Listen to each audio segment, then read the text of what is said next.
Well, you could just say the actual lecture starts here, timestamp.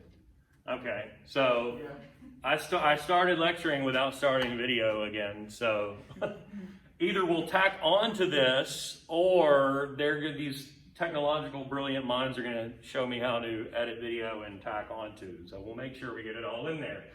Just been talking about the Punic Wars between Rome and Carthage, and assuming I'm going to figure out how to do that, I'm not going to go back through all of that. And so we were talking about the Second Punic War and the Carthaginian general Hannibal marching over the Pyrenees and over the Alps and into north of Rome. Just so you appreciate this feat.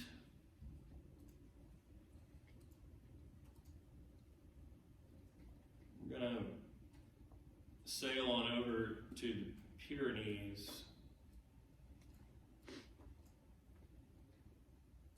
Where the tiny nation state of Andorra is, by the way.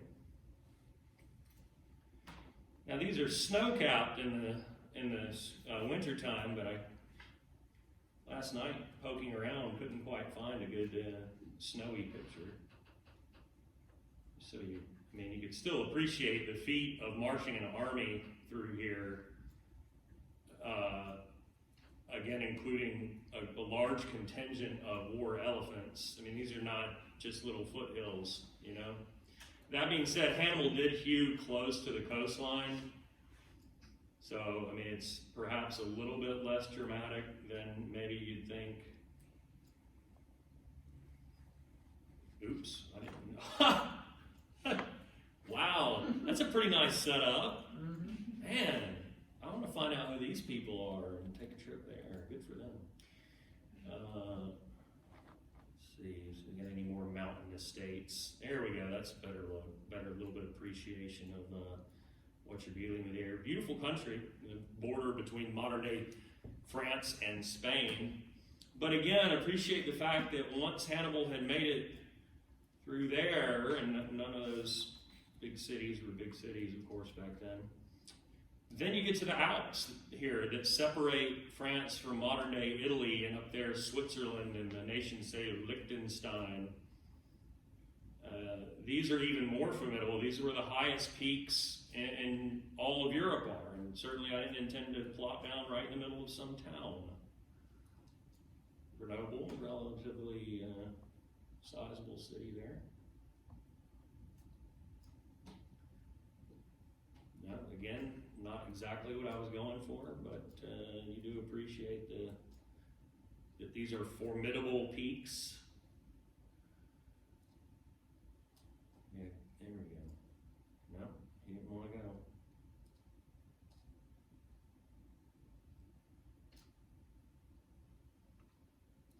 Yeah, so, hey dude, what's up? What is this? Oh, it's a little hard. That's cute. Anyway, enough of that. We do appreciate that what Hannibal pulled off was incredible indeed, and so he invades Rome, or the Roman realms from the north. An army of 30 to 40,000, and inflicts a series of defeats upon the Romans, most notably, most disastrously at Cannae in 216. This is arguably Rome's greatest defeat of its entire existence, and one of the most complete victories in military history even. It is speculated that, you know, if you were to think as groups of individuals, what would be among the worst places in the history of humankind to be at any given time, within the Roman legions at Cannae on that day might be a good example. But let's talk about what happens. This is where they met on the field of battle. There's a small Roman camp here, the larger Roman camp there. Hannibal's camp is over here. These are on the other side of the river. That's important, because there's not going to be any quick way for the Roman legions to link up with the larger Roman camp. Here is the Carthaginian army. This is how the Roman legions would set up, with some allied cavalry on their left flank. What Hannibal did is put his strongest cavalry and infantry on the outer flanks, knowing that the weaker troops, with himself among them to sort of rally them and keep them together and keep them from breaking ranks, would get pushed back by the Roman legions in the center, and that he would allow this to happen and sort of suck the Roman army in, at which point he would unleash his most powerful troops on the flanks and encircle the entire Roman army. And once they're encircled, there's no way to break out. And so over the course of the entire day, hour after hour, they're simply mowing down systematically and killing in the most gruesome way tens of thousands of Roman soldiers. And if you're in the middle of that legion, you know what's coming. I mean, you know eventually you're going to get hacked to death, right? And we have examples apparently where we know that some of those soldiers in the center of the Roman legions buried their heads in the dirt and deliberately suffocated themselves rather than suffer the inevitable fate that awaited them. The Carthaginians killed somewhere on the order of, 50,000 Roman troops that day. Yeah, the entire legion was decimated.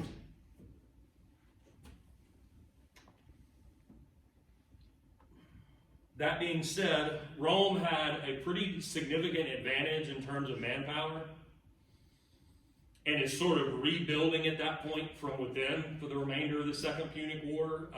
Hannibal would not have the option, nor would he desire to, I suppose, retreat and go back to Carthage. He's going to continue pushing on into the heart of the Italian peninsula, but he's farther from home, right? And the Romans are able to rebuild and field another formidable army, notably, I guess I should say, by sort of lifting restrictions on who they would enlist. Typically, the Roman army was made up of like small landowning farmers from throughout Italy. After the defeat at Cannae, they're like, forget it. Craftsmen, hell, slaves, anybody. Sign them up. Let's get the manpower back in the field. And so they're able to recover and push the Carthaginians back out of Italy and back to Spain by 206. And then to conclude the Second Punic War, the Romans, invaded North Africa and destroyed Hannibal's army in a bit of revenge at the Battle of Zama in 202.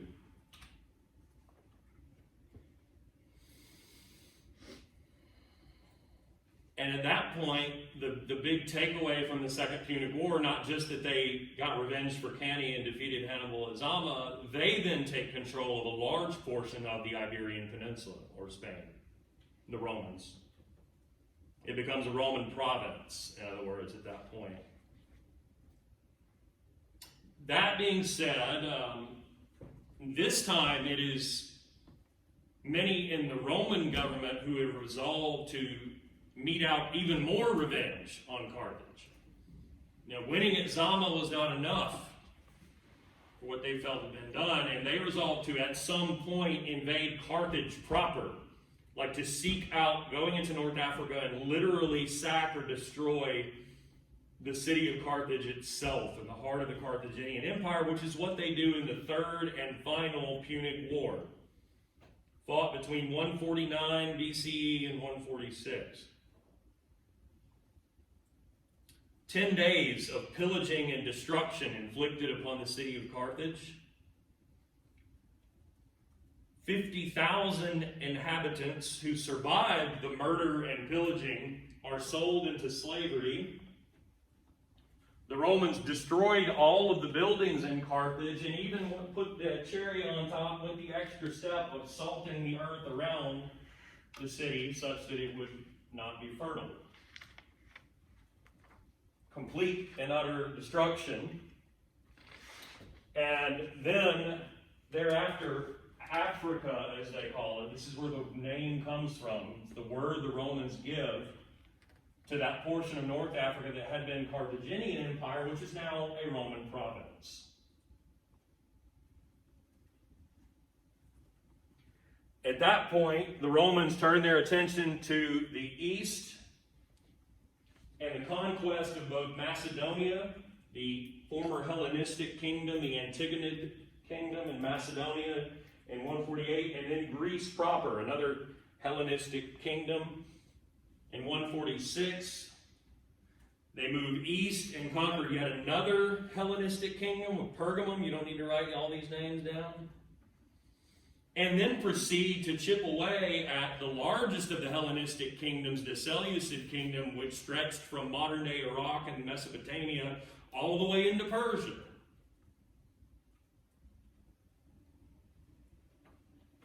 So, this would be a snapshot of the Mediterranean and Southwest Asia just on the eve of the Romans conquering all of these areas, including the Iberian Peninsula, the former Carthaginian Empire, which becomes a Roman province known as Africa, Macedonia, Greece, Anatolia or Asia Minor, and again into what was at the time the Seleucid former Hellenistic kingdom to the east.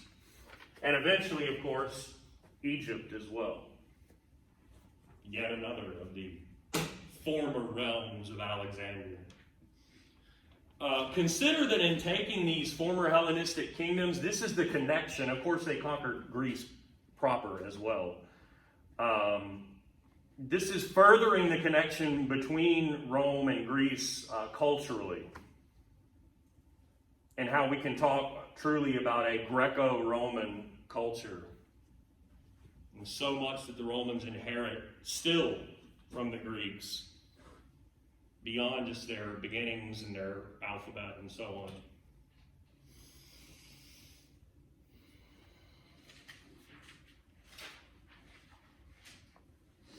on. So I mentioned that Rome still has these two assemblies that sort of represent the different, I don't want to say castes, but the two different strata of Roman society. Plebeians on the bottom, the more common folk, and the patricians on the top, those better situated.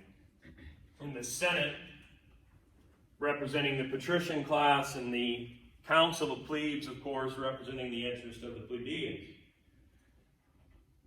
By the time of the Punic Wars, essentially the Senate controlled the Roman government. And it's a body of large landowning aristocrats that owned what we call latifundia. These are more or less plantations, if you will.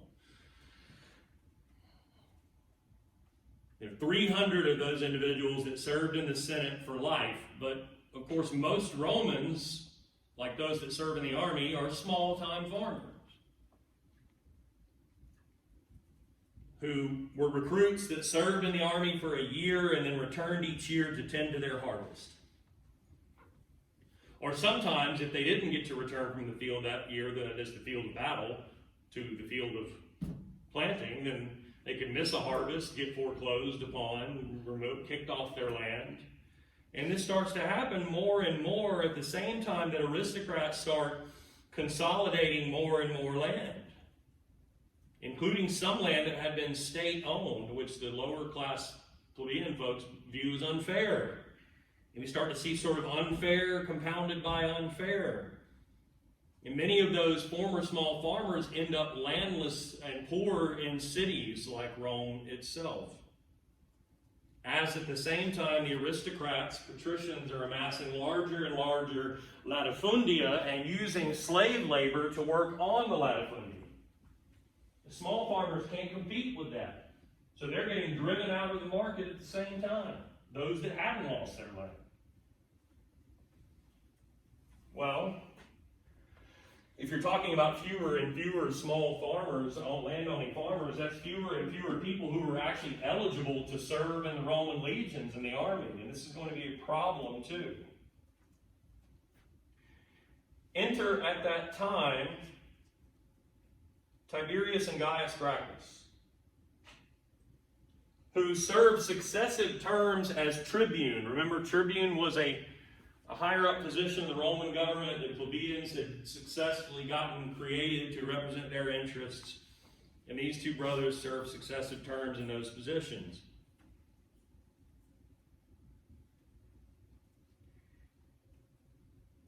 In the 130s BCE, they tried to bypass the Senate and have the Council of Plebes on its own enact or pass a land reform law that would see state-owned land distributed to the landless poor, those who had lost their land holdings in one way or another, which they pitched as a benefit to the entire Roman Republic, because that would then serve to increase the number of individuals eligible for service in the Roman army.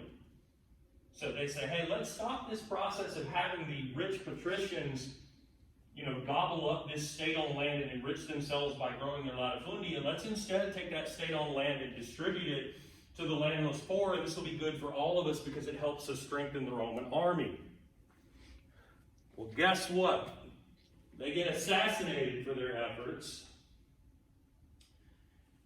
and the entire episode only serves to grow this rift between patricians and plebeians. The next individual to attempt to represent the interests of the plebeians, and perhaps to his own benefit to a certain extent, would be a Roman general named Marius, who actually serves as consul. Remember, that's a tip-top position in the Roman government in the Republic, from 104 to 100, and began himself recruiting directly the landless poor to serve under him, and commit themselves not to a year, because they don't have to go back for the harvest, they don't have a harvest to tend to serve continuously for 4 years, and notably to swear an oath not to the Republic, but to him personally. This means that they are going to be loyal to him over all else. The promise that Marius made to these men is, serve with me for 4 years and you will get land in the end.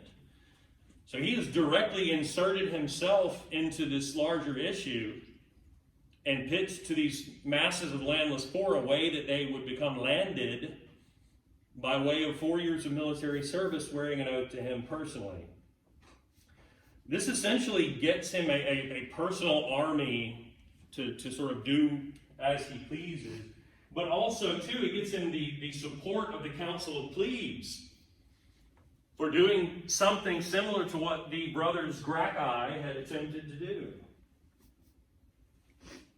The Council of Plebes, in turn, attempts to get him a command, that is, to put him in charge of the army in Asia Minor, in modern-day Turkey. At the same time, the Senate was attempting to get their own preferred candidate, a general they felt was more loyal to their interests, Lucius Sulla, put in command there. And the outcome of this schism is more or less a civil war between forces loyal to Sulla and forces loyal to Marius. A war that by 82 BCE, Sulla wins, and perhaps more importantly, then marches his army into Rome itself, eliminates any opposition, reduces the power of the Council of Plebes, and returns it to the Senate. So again, the plebeians have lost, and the bigger takeaway perhaps here is Lucius Sulla has set the example of a powerful single individual general commanding the loyalty of his troops more to him than to anything else, as also Marius had done, but more importantly, marching on Rome. The idea that a Roman army, which is supposed to not be anywhere near Rome, they're out on the frontiers in the field of battle when they are, in service. But to march that army as if in battle into Rome to effect some outcome, that's an example that others are going to follow later. Questions?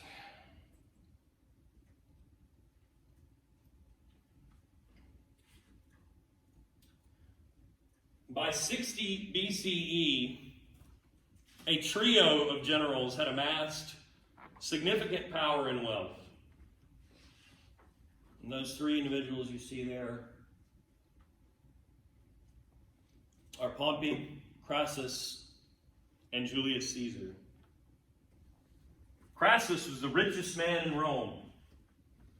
who had once saved Rome from a potential slave rebellion, beloved by many in the city. Pompey and Caesar are both heroes of the Roman wars in Spain, whose exploits had become legend in their own time. And the three decided to, rather than battle it out with one another, to form a coalition and to rule together as the first triumvirate to set out and control politics, foreign policy, and so on, by cooperating and collaborating. Using the loyalty of their soldiers, of course, and the power of this case, the Council of Plebes. So finally, you have some individuals in power, generals, that are more favorable to the interest of the plebeians and their council than to the Senate. In fact, under the first triumvirate, the power of the Senate is marginalized. Quite the turn. Well, these generals still have to go out and lead the Roman armies in the field of battle. And so you have more or less sort of warrior kings in a power-sharing agreement, if you will. Pompey gets a command in Spain, where the Romans were still trying to consolidate control. Crassus gets a command in Syria, in Southwest Asia. And Caesar, most famously, in Gaul, where modern-day France is. Have a map of that? No? Okay, that's surprising. We will eventually.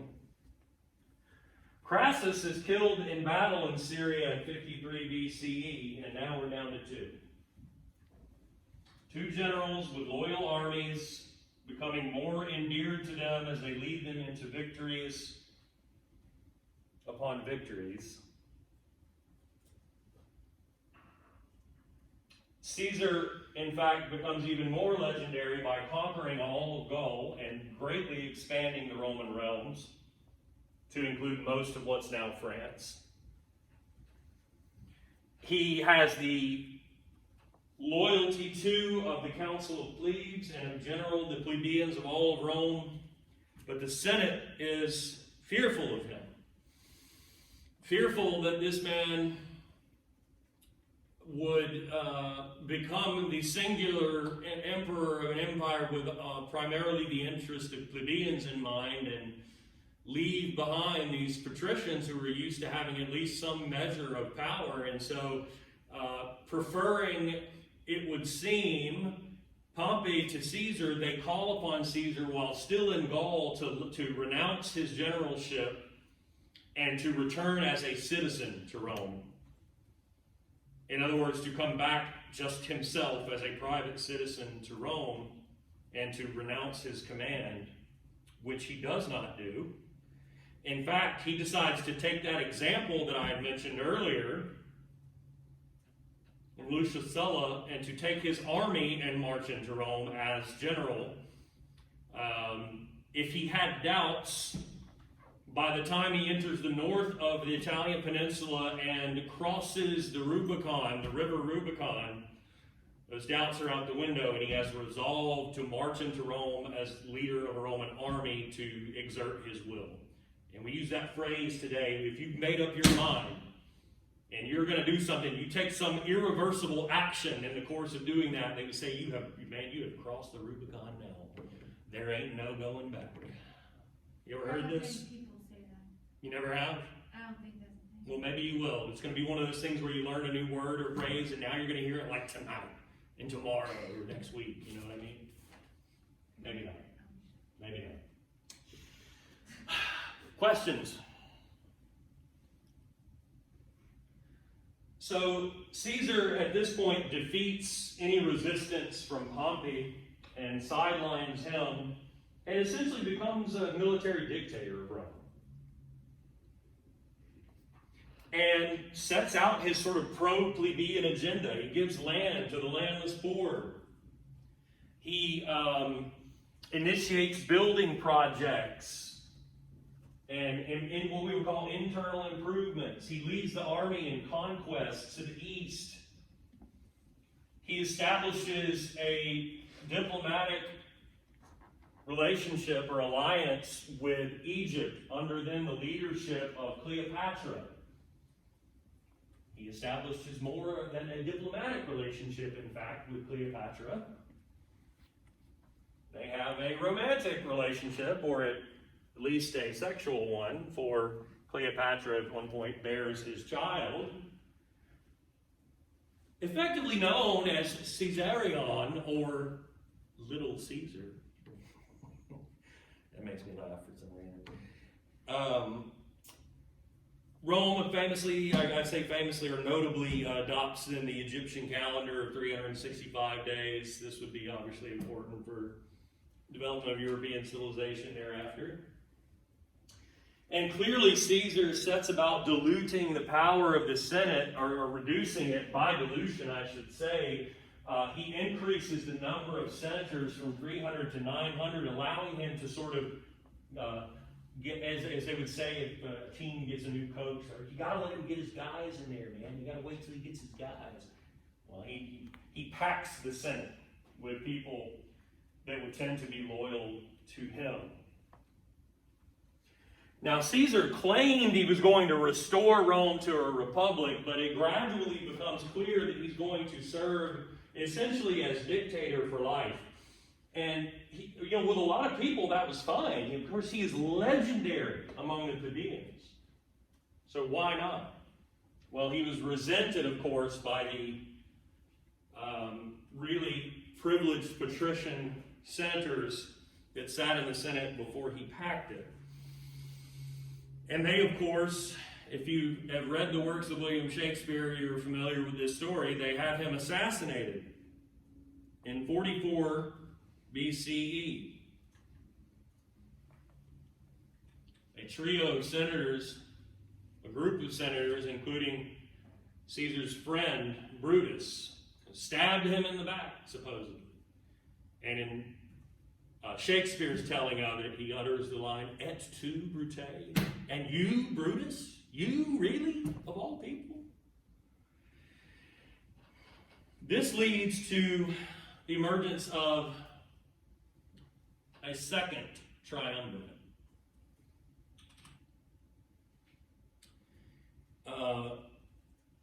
People very close to, the closest to Caesar, in fact, exert a manner of revenge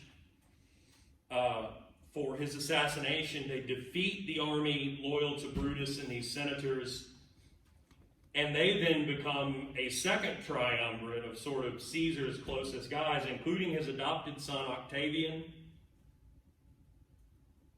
his former assistant and close confidant Mark Antony, and one of his closest allies in the army, the general Marcus Lepidus. If this sounds like a sort of happy denouement or story after the climax of Caesar's murder for fans of Caesar, not surprisingly, it falls apart.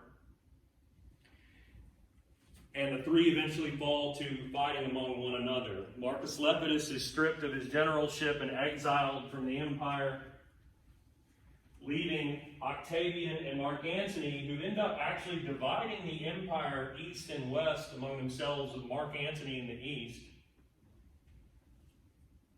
who closely aligns himself with Cleopatra in Egypt, and will have the benefit of fighting alongside her forces, but nonetheless losing to the army and navy under the command of Octavian at the decisive Battle of Actium in 31 BC in the eastern Mediterranean.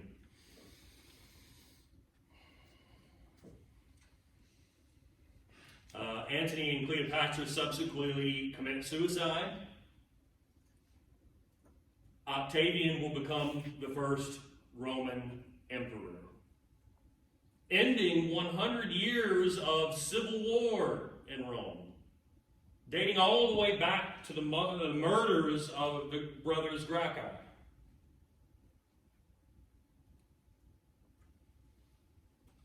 And ushering in the reign of the man who takes the title of Caesar Augustus. Octavian will become first Roman emperor who reigns as Caesar Augustus.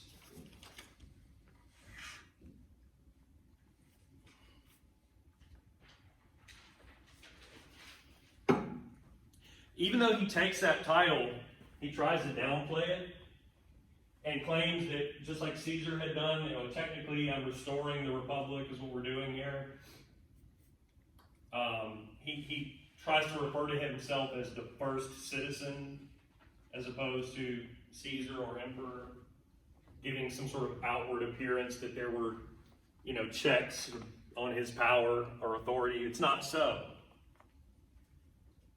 There are some nominal powers given to the Senate and the Council of Plebes, but he could overrule them both. So it didn't really matter. And he assumes essentially dictatorial power and commands the loyalty of an army of 28 legions comprised of 150,000 Roman citizens, 130,000 additional auxiliary forces of non-citizens, and perhaps just as importantly, a 9,000 strong, what they call Praetorian Guard, which is like a personal sort of shock troop / bodyguard army there in Rome at his personal disposal. The Praetorian Guard. Of elite soldiers, I should say. He assumes for himself, takes on, in other words, the ability to appoint governors of the provinces, to overrule any senatorial appointments they didn't like. He controls Roman military policy and shores up or strengthens the frontiers of the empire from the Alps to the Danube River in the east of Europe to the Balkans on the other side of the Adriatic Sea. About the only place that the Romans attempted to conquer under his rule and never did, and in fact never do, is Germany, to the north. Caesar Augustus dies in 14 CE, so we've crossed over finally from BCE to CE. After a reign of 45 years, having laid the foundation for the Roman Empire as history would know it. Think about this. At that time, no living person had been around for Republican rule. Nobody would remember what it would have been like when Rome was any semblance of a republic. And what they had, some of them lived through, though, was those 100 years, or some portion of those 100 years of infighting and civil war. And so, while we have to appreciate that Octavian becomes a dictator, essentially, you have to also appreciate that he brought peace to the empire. And there's no doubt that a lot of people in the empire appreciated that and didn't care whatsoever if he ruled as a dictator or not, if what he was doing was in the best interest of all Roman citizens. And so the relative calm, in other words, of imperial rule must have been welcome to a lot of people who had been used to seeing nothing but bitter warfare and infighting. After Caesar Augustus, the next 5 successors to become emperor were relatives of him. So we have a hereditary dynasty known as the Julio-Claudian dynasty. These emperors continued to chip away at the power of the Senate to establish within the Roman imperial bureaucracy a semblance of meritocracy, that is, positions for people based upon merit, not who they were or what influence they had. Regrettably, though, the last Julio-Claudian emperor was Nero, who rules from 54 to 68. Known for his excesses, for his cruelty, known for things like in the Colosseum, feeding followers of what was at the time still considered a Jewish sect, that is Christianity, having Christians fed to the beasts in the Colosseum, where people would gather and watch literally families get eaten by lions and such, alive. He has his own mother murdered. It's a pretty good way to go down in history. He's not a great guy. He is suspected of deliberately starting a great fire that destroyed a large portion of the city of Rome so that he could have a facility built there that he had wanted built there, but didn't have an excuse until he burned down that portion of the city. This leads to the probably apocryphal story, though, and others saying that maybe you have or maybe you haven't heard, that while the fire was raging, as you can see there, he sits out on his veranda, and his hobby was playing the violin.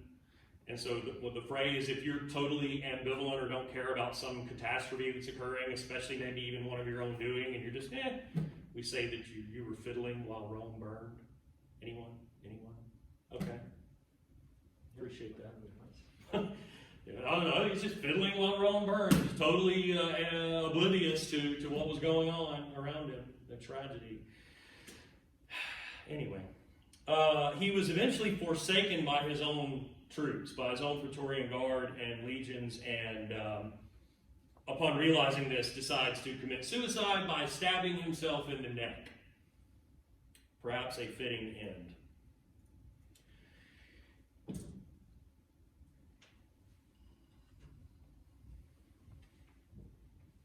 Members of the Praetorian Guard on the right, elements of the Roman legion on the left.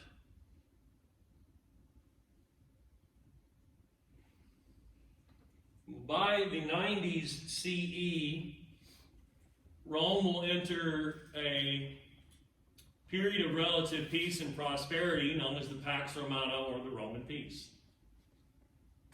under which you have a succession of the so-called good emperors,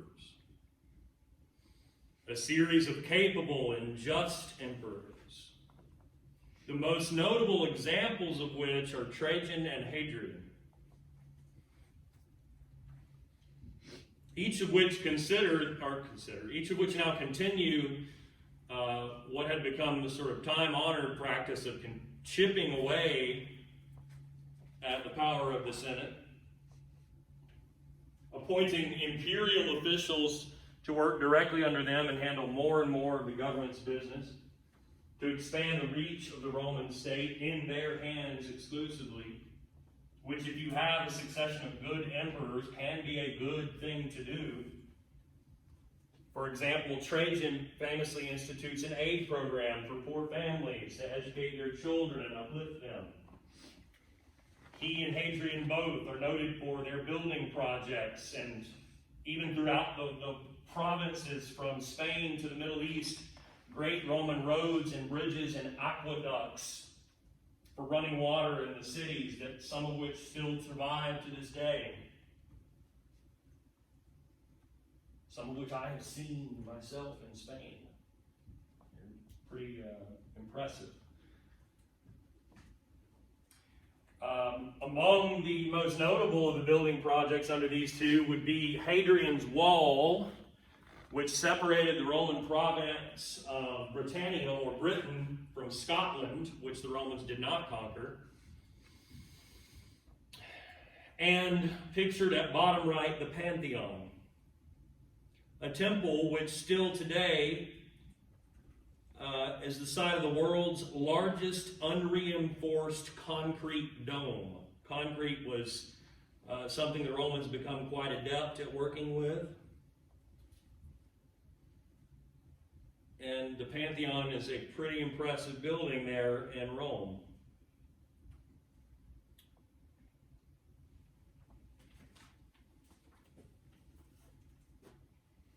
Let's see.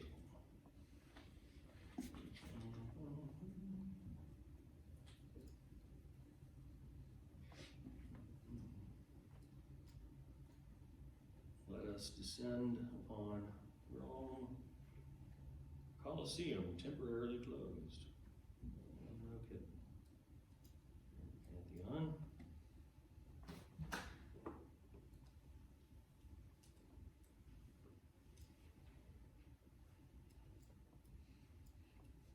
Well, it doesn't allow you a very good view, but it sure does show you the impressive scale, that building.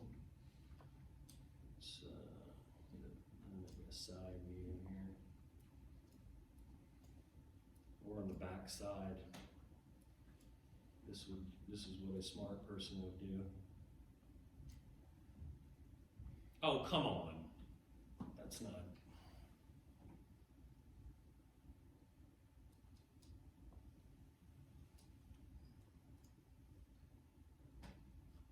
That's not right. That is not the same one. You're killing me. And now we've lost it. Man, if my buddy LG were watching this video, he would be roasting me. You're not even teaching, you're just bouncing around a map. No one cares. Yeah, well, I would say, you know what, it's important to me, buddy. There we go. Hey, people. There we go. That's what I was looking for. Thank you. Pretty impressive. Would be a hell of a thing to see. I've never been to Rome myself. I sure would love to go. But there it sits. A symbol of the glory and power of Rome itself, though, of course, meant to honor the gods. Pantheon, no, it is. The Romans, by this point, have built an empire rivaled only by Han China, covering 3.5 million square miles with as many, perhaps, as 50 million people. And by this point, a multi-ethnic empire, of course, whose leaders were respectful generally of local customs in the provinces, and eventually extended citizenship to all free peoples throughout the empire, regardless of whether they were Roman or Latin.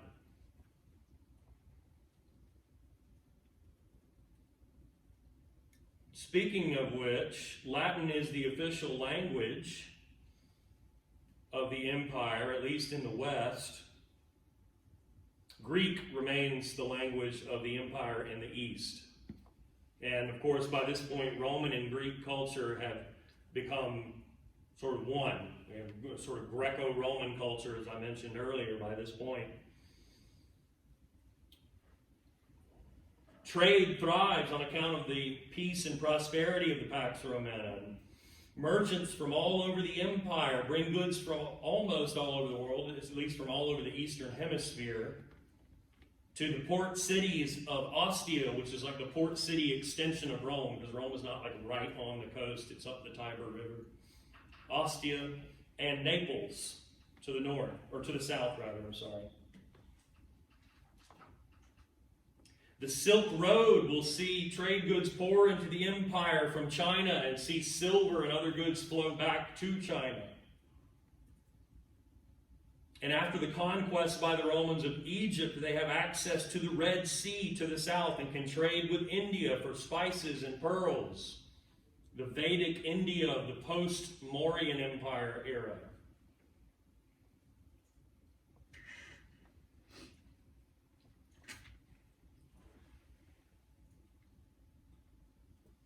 This is what Roman Empire looks like at its apex. You can see the different provinces, the names of many of which survive in one form or another.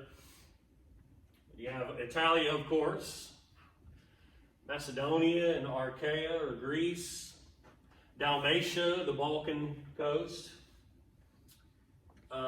Notice that they never do conquer Germany here to the north. Don't quite get into northeastern Europe. They conquered all of Gaul here. They conquered the southern half of the island of Britain, which, as I mentioned, becomes Britannia, and there is Hadrian's Wall. Caledonia is Scotland. Hibernia is Ireland, which they don't conquer. They did conquer the Iberian Peninsula, Spain, and what would become Portugal, known then as Lusitania. What they had originally called Africa here. What they called over here, where Morocco is today, Mauritania, which is the name of the nation state in West Africa today. Egyptus, or Egypt over here. Syria, Judea, of course. the Holy Land for Jews and later Christians. Mesopotamia is an obvious one. Armenia is a nation state. Assyria, we've talked about in terms of ancient origins. But that's the reaches in the east. They never do conquer Persia or the Arabian Peninsula.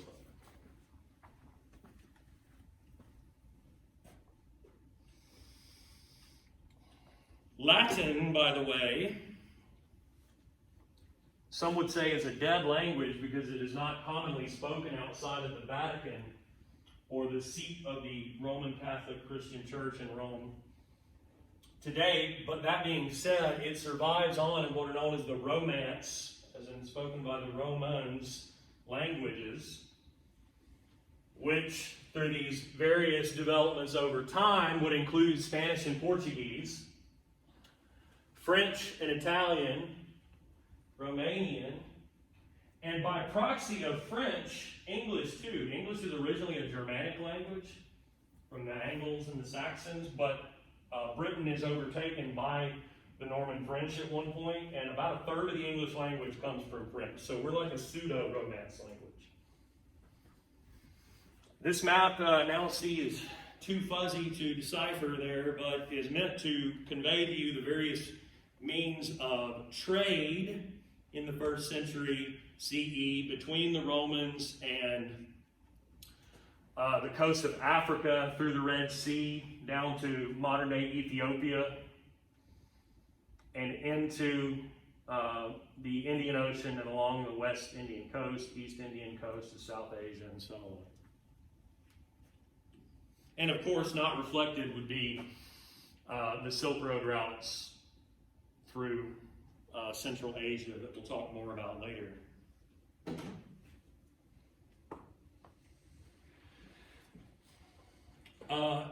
During the Pax Romana, the Romans do develop some forms of what we might call industry in terms of bronze making and brick making and pottery. But most in the empire are farmers, and most are still engaged in some form of agriculture.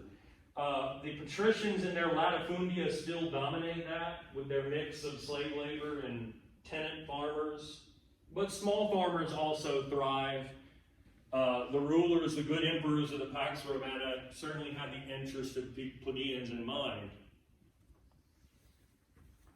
In terms of culture, you have to think about Roman literature and the epic poetry associated with those who seek to emulate the Greek poet Homer. And indeed, generals who had served in Greece bring back from Greece texts and artwork after the Roman conquest of Greece that would form a sort of direct cultural connection between the Greeks and the Romans. And they then, in turn, send their children and children's children to study at academy in Athens, where they would directly ingest Greek learning and culture. And the greatest example of this epic poetry, though, would be Virgil's Aeneid, which follows the hero Aeneas from the fall of Troy in his travels back from Troy to Latium, the home, Latium, of the Romans. So he tells the story of a direct connection between ancient Greece and Rome, and with the idea of suggesting then that the Romans are destined to become the great successors of the Greeks in building this, what we would turn and look back on and say is Western civilization. It's one of the messages conveyed by the Aeneid. In suggesting, in other words, that Greek civilization would live on in the form of Roman civilization, and perhaps even surpass that. Build upon that greatness. In terms of art, certainly there they emulate the Greeks as well. Sculpture and its emphasis on realism, as we discussed. As had the Greeks, the Romans excel at architecture and engineering and master in architecture, curvilinear forms like the arch and the vault, and very obviously you saw the Pantheon, the dome. I mentioned the widespread use of concrete. Concrete is a mix of broken stone or gravel with sand and cement. Cement being calcined lime and clay that hardens, obviously. You mix that with water and broken gravel and sand, and you have concrete, which would be what the Roman aqueducts were made with, and the massive amphitheaters, and even the Roman Colosseum. I won't put you through another Google Maps episode finding the Colosseum, but there it sits. Pretty good shot there. It's where they would have gladiatorial games and such.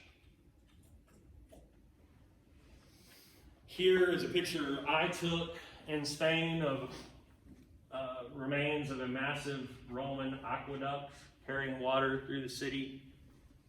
I don't remember if that's Sevilla or Toledo.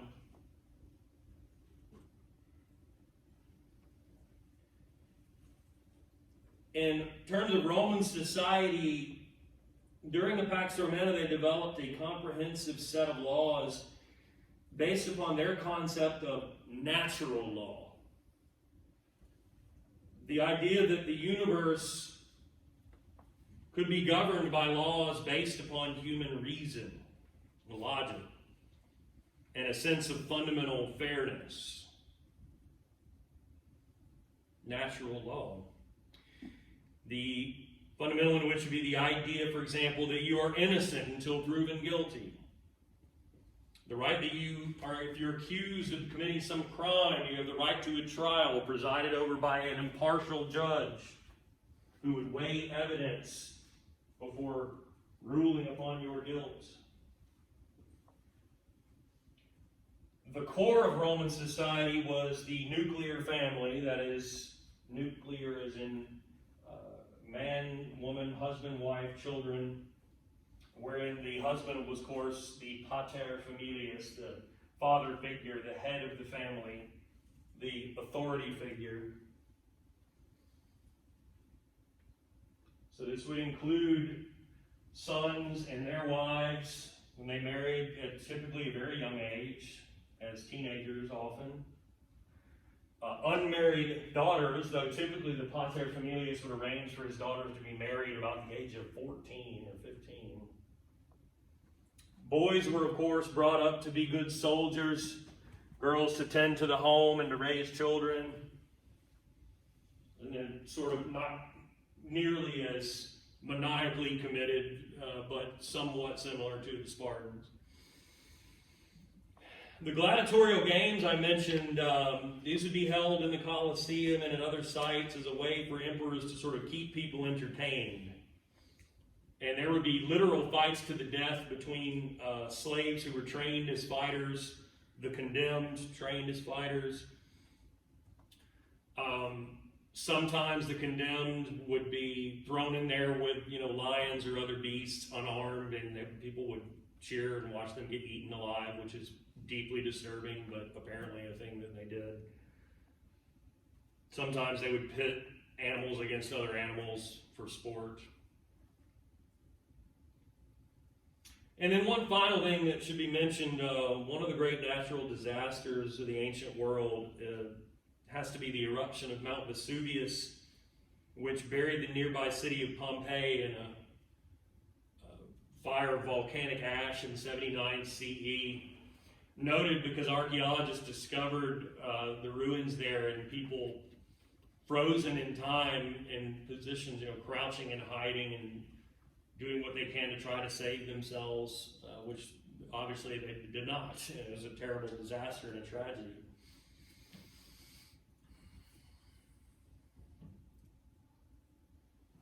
The gladiator there strutting for the crowd after he has killed someone. A poor, condemned family there, perhaps Christians under the reign of someone like Nero being fed to the beasts.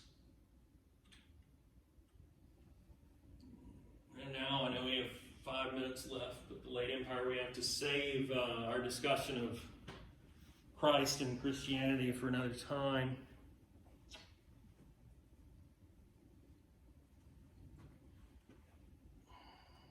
But following the Pax Romana, Rome saw a series of inept rulers and ultimately civil war for the throne. A period, in fact, of abject chaos. A 50-year period between 235 and 284 in which there were 27 different rulers. And that specific number is less important than me telling you that all but 4 of those 27 were killed. Not a good time to be a Roman emperor. At the same time, Rome was dealing with existential threat of invasion from Sassanid Persia in the east and from Germanic tribes to the north. And for good measure, throw in there too an outbreak of the plague, which decimated the ranks of the Roman armies and also had a significant negative impact on Roman agriculture.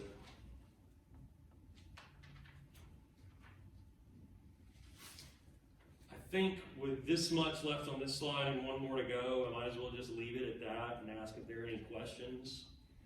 And so I'll get to do a double editing job on this video where I tack on to the beginning for the people who aren't here and to the end for everyone and closing out the last 2 slides. Or what I may do is just go over this in our next face-to-face meeting.